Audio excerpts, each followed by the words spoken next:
What if the key to long-term wealth is not being perfect, but being prepared to be wrong? What if the most successful investors always leave room for error? Hello, and welcome to Smart Wealth. Today, we're exploring a powerful chapter of the psychology of money, room for error. In this lesson, you'll discover why the smartest financial plans always include a margin for mistakes, uncertainty, and the unexpected. Let's dive in. Room for error. The most important part of every plan is planning on your plan not going according to plan. Some of the best examples of smart financial behavior can be found in an unlikely place: Las Vegas casinos. Not among all players, of course, but a tiny group of blackjack players who practice card counting can teach ordinary people something extraordinarily important about managing money: the importance of room for error. The fundamentals of blackjack card counting are simple. No one can know with certainty what card the dealer will draw next. But by tracking what cards have already been dealt, you can calculate what cards remain in the deck. Doing so can tell you the odds of a particular card being drawn by the dealer.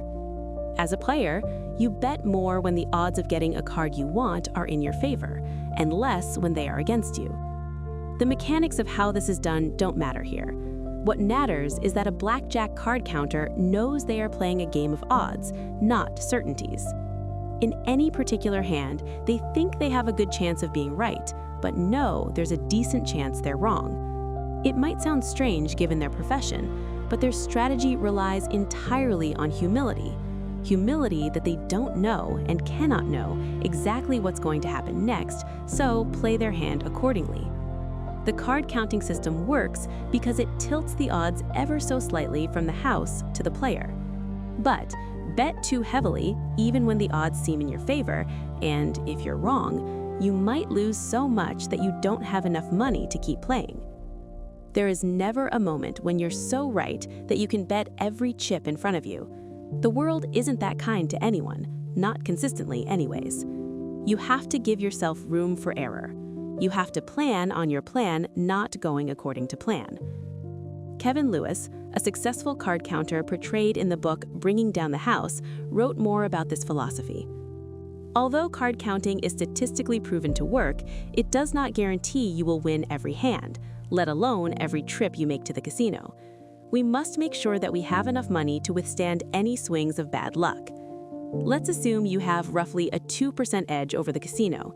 That still means the casino will win 49% of the time. Therefore, you need to have enough money to withstand any variant swings against you. A rule of thumb is that you should have at least 100 basic units. Assuming you start with $10,000, you could comfortably play a $100 unit. History is littered with good ideas taken too far, which are indistinguishable from bad ideas. The wisdom in having room for error is acknowledging that uncertainty, randomness, and chance, unknowns, are an ever-present part of life. The only way to deal with them is by increasing the gap between what you think will happen and what can happen while still leaving you capable of fighting another day. Benjamin Graham is known for his concept of margin of safety. He wrote about it extensively and in mathematical detail, but my favorite summary of the theory came when he mentioned in an interview that the purpose of the margin of safety is to render the forecast unnecessary. It's hard to overstate how much power lies in that simple statement. Margin of safety, you can also call it room for error or redundancy, is the only effective way to safely navigate a world that is governed by odds, not certainties. And almost everything related to money exists in that kind of world. Forecasting with precision is hard. This is obvious to the card counter because no one could possibly know where a particular card lies in a shuffled deck. It's less obvious to someone asking, what will the average annual return of the stock market be over the next 10 years? Or on what date will I be able to retire? But they are fundamentally the same. The best we can do is think about odds. Graham's margin of safety is a simple suggestion that we don't need to view the world in front of us as black and white, predictable or a crapshoot. The gray area, pursuing things where a range of potential outcomes are acceptable is the smart way to proceed. But people underestimate the need for room for error in almost everything they do that involves money. Stock analysts give their clients price targets, not price ranges. Economic forecasters predict things with precise figures, rarely broad probabilities. The pundit who speaks in unshakable certainties will gain a larger following than the one who says, "We can't know for sure," and speaks in probabilities. We do this in all kinds of financial endeavors, especially those related to our own decisions. Harvard psychologist Max Bazerman once showed that when analyzing other people's home renovation plans, most people estimate the project will run between 25 and 50% over budget. But when it comes to their own projects, people estimate that renovations will be completed on time and at budget. Oh, the eventual disappointment. Two things cause us to avoid room for error. One is the idea that somebody must know what the future holds, driven by the uncomfortable feeling that comes from admitting the opposite. And the second is that you're therefore doing yourself harm by not taking actions that fully exploit an accurate view of that future coming to true. But room for error is underappreciated and misunderstood.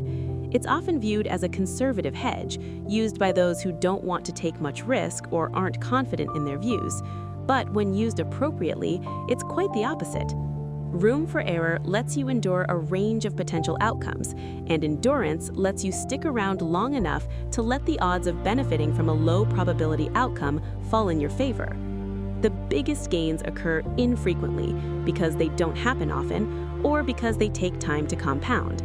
So, the person with enough room for error in part of their strategy, cash, to let them endure hardship in another, stocks, has an edge over the person who gets wiped out, game over, insert more tokens, when they're wrong. Bill Gates understood this well.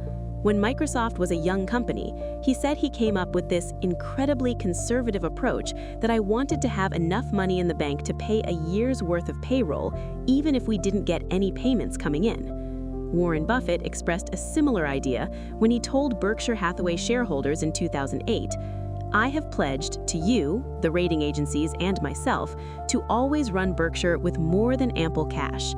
When forced to choose, I will not trade even a night's sleep for the chance of extra profits." There are a few specific places for investors to think about room for error. One is volatility.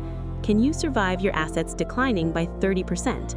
On a spreadsheet, maybe yes, in terms of actually paying your bills and staying cash flow positive.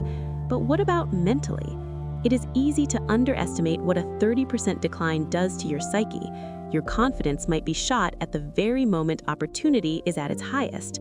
You or your spouse may decide it's time for a new plan or new career. I know several investors who quit after losses because they were exhausted, physically exhausted. Spreadsheets are good at telling you when the numbers do or don't add up. They're not good at modeling how you'll feel when you tuck your kids in at night, wondering if the investment decisions you've made were a mistake that will hurt their future.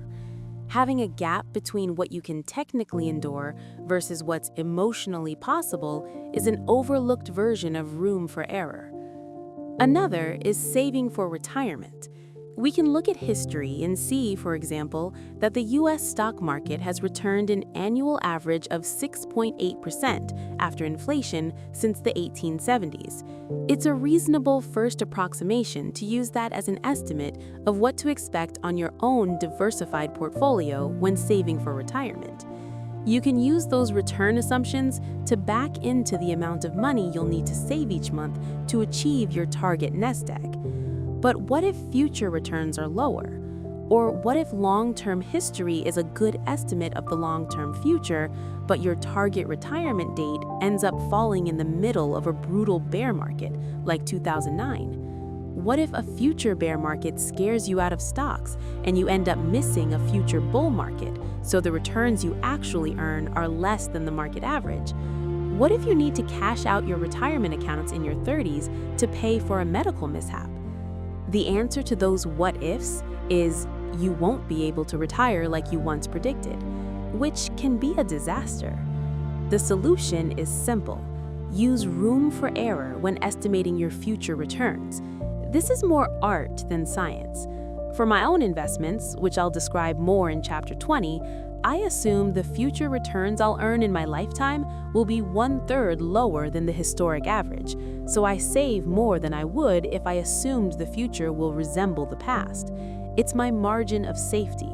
The future may be worse than 1/3 lower than the past, but no margin of safety offers a 100% guarantee. A 1/3 buffer is enough to allow me to sleep well at night, and if the future does resemble the past, I'll be pleasantly surprised. The best way to achieve felicity is to aim low, says Charlie Munger. Wonderful. An important cousin of room for error is what I call risk-taking optimism, or Russian roulette should statistically work syndrome, an attachment to favorable odds when the downside is unacceptable in any circumstances. Nassim Taleb says, "You can be risk-loving and yet completely averse to ruin." And indeed, you should. The idea is that you have to take risk to get ahead, but no risk that can wipe you out is ever worth taking. The odds are in your favor when playing Russian roulette, but the downside is not worth the potential upside. There is no margin of safety that can compensate for the risk. Same with money. The odds of many lucrative things are in your favor. Real estate prices go up most years, and during most years, you'll get a paycheck every other week. But if something has 95% odds of being right, the 5% odds of being wrong means you will almost certainly experience the downside at some point in your life.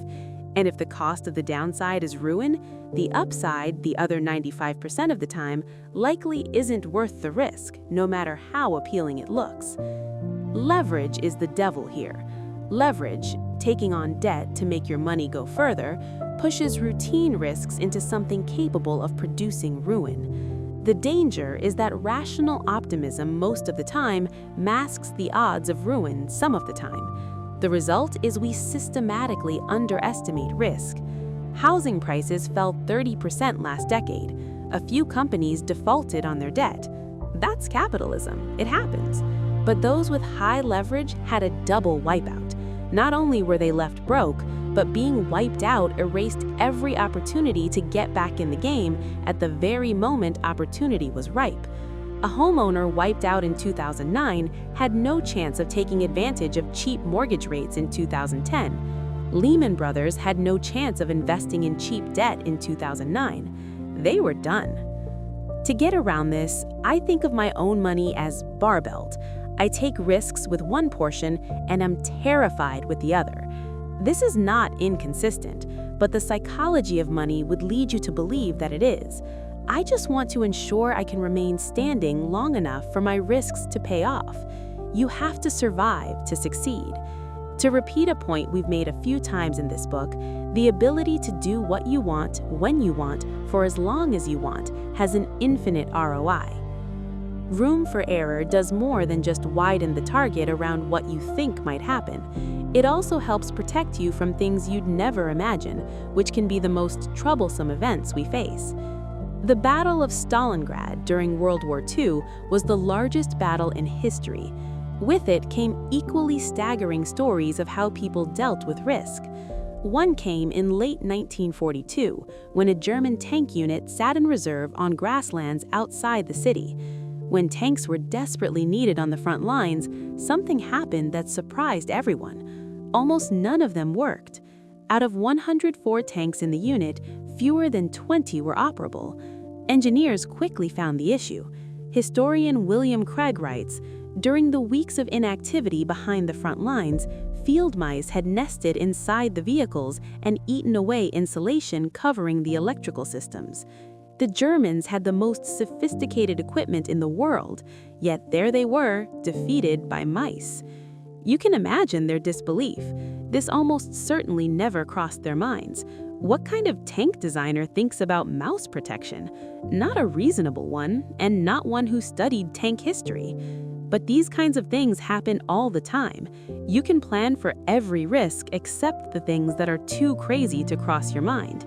And those crazy things can do the most harm because they happen more often than you think, and you have no plan for how to deal with them. In 2006, Warren Buffett announced a search for his eventual replacement. He said he needed someone genetically programmed to recognize and avoid serious risks, including those never before encountered. I have seen this skill at work with startups my firm, Collaborative Fund, has backed. Ask a founder to list the biggest risks they face, and the usual suspects are mentioned. But beyond the routine struggles of running a startup, here are a few issues we've dealt with among our portfolio companies. Water pipes broke, flooding and ruining a company's office. A company's office was broken into 3 times. A company was kicked out of its manufacturing plant. A store was shut down after a customer called the health department because she didn't like that another customer brought a dog inside. A CEO's email was spoofed in the middle of a fundraise that required all of his attention. A founder had a mental breakdown. Several of these events were existential to the company's future, but none were foreseeable because none had previously happened to the CEOs dealing with these problems or anyone else they knew for that matter. It was uncharted territory.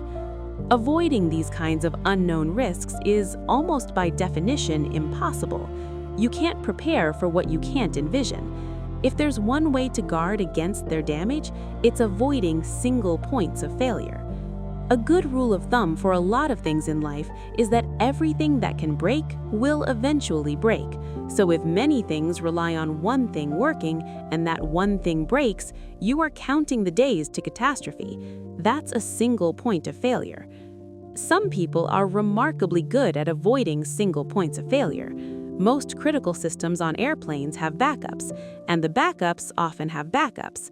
Modern jets have 4 redundant electrical systems.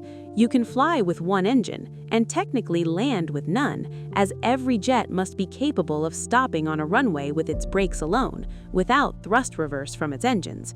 Suspension bridges can similarly lose many of their cables without falling.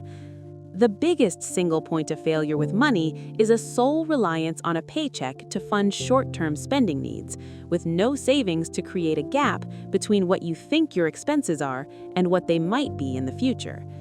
The trick that often goes overlooked, even by the wealthiest, is what we saw in Chapter 10, realizing that you don't need a specific reason to save.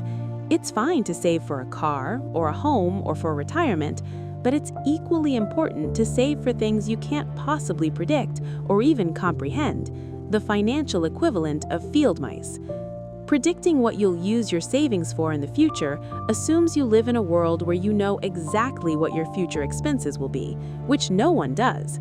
I save a lot, and I have no idea what I'll use the savings for in the future.